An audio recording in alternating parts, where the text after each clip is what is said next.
Et bonjour, bonjour, voilà la vidéo 3 sur les interférents et les parasites énergétiques. Alors là, je vais parler des adolescents. Parce que les adolescents, ce sont des cibles de choix, en fait, parce qu'il faut savoir que au niveau des hormones, de l'énergie, tout ça, ils sont gonflés à bloc.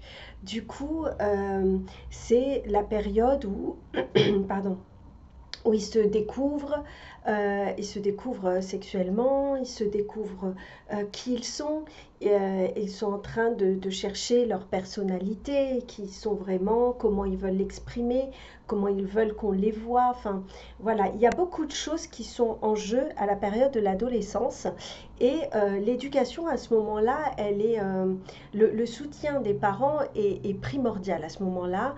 Euh, Malheureusement, c'est une période où justement il y a une séparation qui se fait parce que l'adolescent veut s'émanciper et donc a tendance à rejeter un petit peu son parent. C'est pour ça, ses parents. C'est pour ça que c'est important de créer le lien avant l'adolescence, de créer un vrai lien de confiance avec son enfant pour qu'il ait confiance en vous, pour se confier en cas de problème ou de n'importe quelle situation.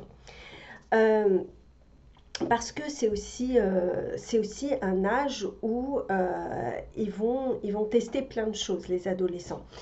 C'est l'âge où ils vont tester, bah, on va commencer par les drogues. Alors bien sûr, encore une fois, je fais une généralité, il y a des exceptions, Dieu bénisse. Voilà, mais c'est pour vous expliquer comment ça se passe pour eux, en tout cas à ce niveau-là. Donc voilà, donc tous ceux qui vont toucher les drogues, quelles qu'elles soient, donc j'entends aussi par là l'alcool, et il faut savoir que bah, c'est l'âge où ils veulent goûter à l'alcool, ils vont tester le cannabis, l'ecstasy, j'en sais rien, toutes les drogues qui peuvent se présenter à eux lors de soirées, etc. Et en fait, ça va être à ces moments-là où ils vont être... ils vont être très accessibles pour les parasites énergétiques et c'est souvent à ce moment-là justement qu'ils se font happer et puis qu'ils vont rester engagés avec ces entités pendant des années. Voire toute leur vie au pluriel. Donc voilà, donc déjà il y a les drogues. Il y a aussi bien sûr le sexe. Comme je vous disais, le sexe, les hormones sont en effusion, ils ont des pulsions, etc. Et donc ça, s'ils apprennent pas très tôt à maîtriser ça, si les parents ne leur apprennent pas que c'est quelque chose quand même de sacré, alors je dis pas que il faut initier tout le monde au tantrisme et faire ça de façon tout à fait sacrée, etc. Je ne suis pas dans les excès non plus, mais ne serait-ce qu'expliquer que justement avoir des rapports, c'est avoir des rapports avec quelqu'un pour qui on a des sentiments et pas faire ça pour le faire. Voilà, pour la bagatelle comme on dit. Euh, Après, peut-être qu'il y en a qui ne seront pas d'accord avec ce que je dis et voilà, après chacun fait comme c'est juste pour lui. Moi, c'est voilà, c'est juste, je vous dis ma perception de ce que j'en ai compris et de euh, ce que j'ai pu comprendre. Il faut savoir que les enfants, les adolescents, alors c'est peut-être un peu moins en France, mais quand même ça existe, c'est tout ce qui est bizutage. Je crois que ça se fait aussi de plus en plus, c'est le harcèlement scolaire, se faire brimer ou faire du chantage. En fait, ça crée justement chez les adolescents aussi un repli sur soi, parce qu'il y a le fait de vouloir montrer une personnalité, mais chez certains, il y a un repli. Et donc, il y a des ados justement, qui vont se mutiler, qui vont commencer à retourner la violence contre eux. Et donc, là aussi, c'est un risque de parasitage. Donc forcément, quand il y a un déséquilibre avec les parents, euh, l'adolescent va chercher les limites à l'extérieur, quitte à mettre sa vie en danger, hein, c'est ce que je vous disais, ne serait-ce que par l'alcool, les drogues, etc. Et donc c'est pour ça que de garder, d'essayer d'avoir un très bon équilibre, de vraies discussions, d'écoute, sans jugement. On est tous passés par là, donc sans jugement par rapport à ce que fait notre enfant et toujours le soutenir. C'est très important, justement, pour qu'il ait une épaule sur qui se poser en cas de souci, plutôt que de se retourner vers un interférent de façon inconsciente à qui il va donner de l'énergie en s'enfonçant dans une addiction, une mutilation ou je ne sais quoi. Donc voilà. Je voulais vous dire aussi que les enfants qu'on appelle TDAH aujourd'hui, qui sont pour moi les nouveaux enfants, qui ont un autre mode de fonctionnement, pour moi c'est juste que la société elle n'évolue pas, elle ne fait pas évoluer la scolarité. Du coup on attend toujours d'avoir des moutons, des enfants qui sont assis 8 heures par jour, alors qu'on sait très bien qu'un enfant il a besoin de bouger, on a besoin de bouger, on ne peut pas rester 8 heures, on n'est pas fait pour ça physiquement, donc demander ça à des enfants c'est un petit peu compliqué, et donc les personnes qui vont médicamenter leurs enfants peuvent déjà les connecter par ce biais-là à des interférents.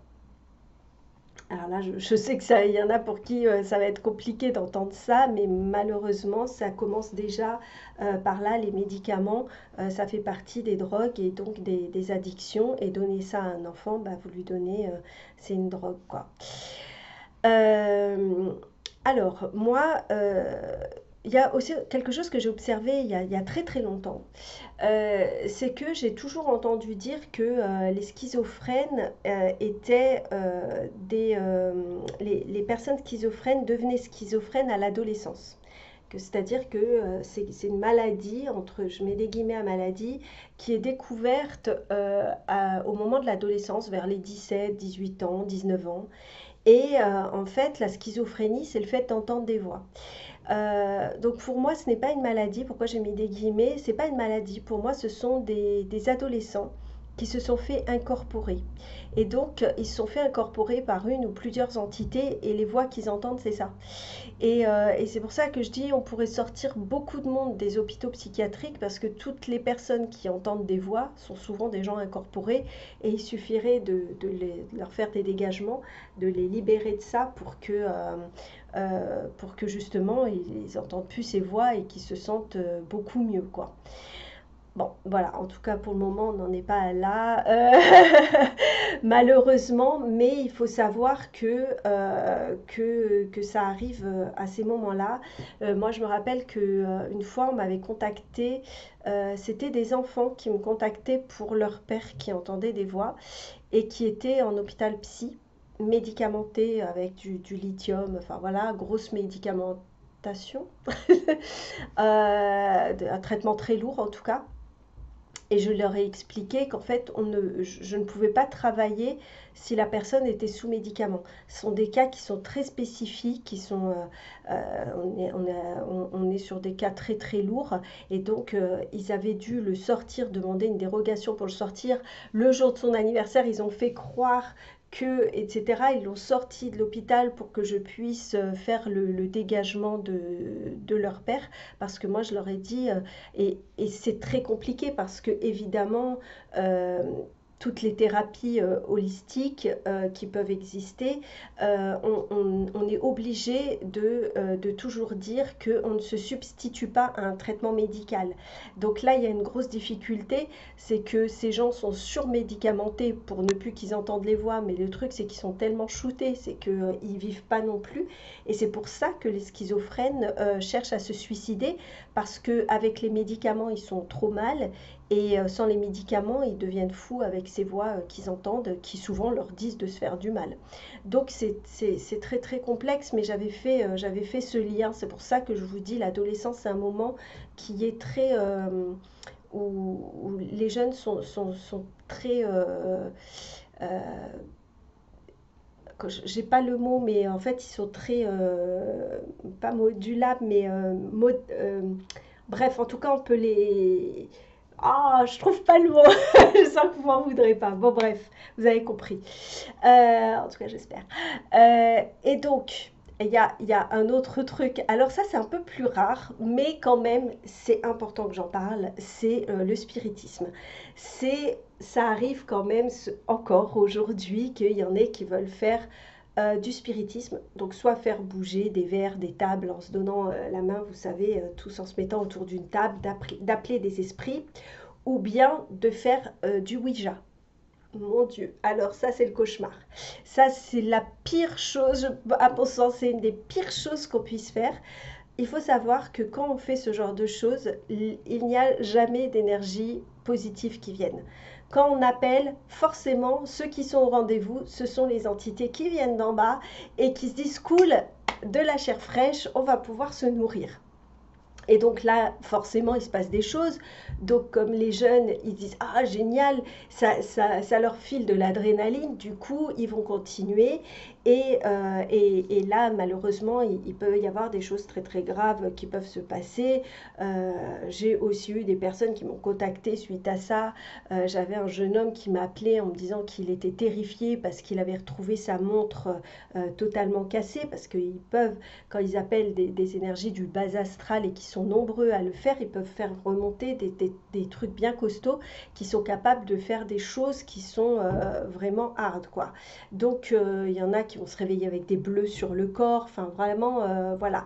Donc, vraiment, tout ce qui est Ouija spiritisme, c'est banni pour les ados. Euh, il y avait aussi quelque chose que je voulais vous dire. Il faut savoir que la maturité, alors déjà, la plupart des zones du cerveau, elles arrivent à maturité à 25 ans.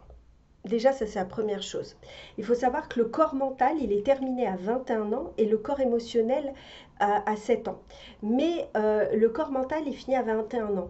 Et il y a quelques années, j'avais fait une petite soirée avec une dame très gentille qui expliquait les rêves, qui expliquer, c'est-à-dire on racontait un rêve et elle nous expliquait ce que voulait dire ce rêve. Et elle faisait une formation là-dessus et tout ça, et elle précise, parce que j'étais venue avec une jeune fille qui avait 18 ans, et elle dit par contre, pour information, je ne fais pas de formation, et là j'ai laissé la jeune fille rentrer, mais normalement personne ne vient si la personne n'a pas 21 ans, parce que la majorité justement du corps mental, il est terminé à 21 ans. Et elle dit avant, justement, il y a une sensibilité, une fragilité qui est trop importante. Et donc, j'avais vraiment retenu ça et j'ai essayé de m'y tenir aussi et de dire que je ne le faisais pas pour des personnes en dessous de 21 ans à cause de ça.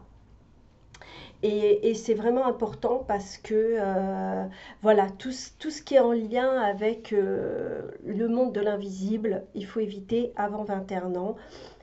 Avant, à l'époque, la majorité c'était 21 ans. Je pense qu'il y avait une raison. Aujourd'hui, on est descendu à 18, mais à mon sens, voilà. Euh, il y a pas de hasard. Si c'était ça, c'est que.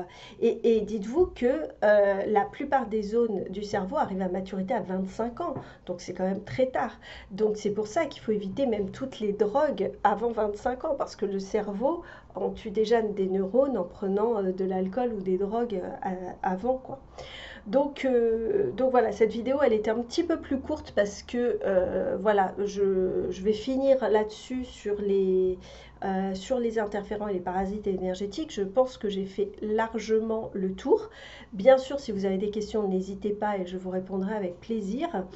La suite des vidéos seront en lien sur comment justement reprendre son pouvoir, sa souveraineté pour ne plus être parasité justement par ces entités et ces parasites énergétiques, peu importe comment vous les appelez.